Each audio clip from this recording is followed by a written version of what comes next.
Hello, dear friends. This is the phone support channel. In this short video, I want to show and tell you how to disable screen time password on your iPhone. Maybe you or your parents have set a screen time password and you can't use some app unlimitedly. For example, Instagram. This restriction can be removed, and I'm going to show you how to do it. Look, if screen time is enabled on your device, you just need to log out and uninstall the app that has the screen time restriction on it. For example, that would be the TikTok app. I click on the shortcut to that app and uninstall it. Click here and confirm the deletion. We're not just removing the app from the home screen, we're completely removing it from the phone. Press Delete App. After that, we need to download the app again.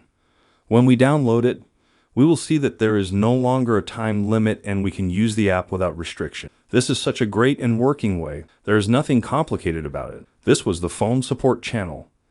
If you like the video, like it and subscribe to the channel. Bye bye.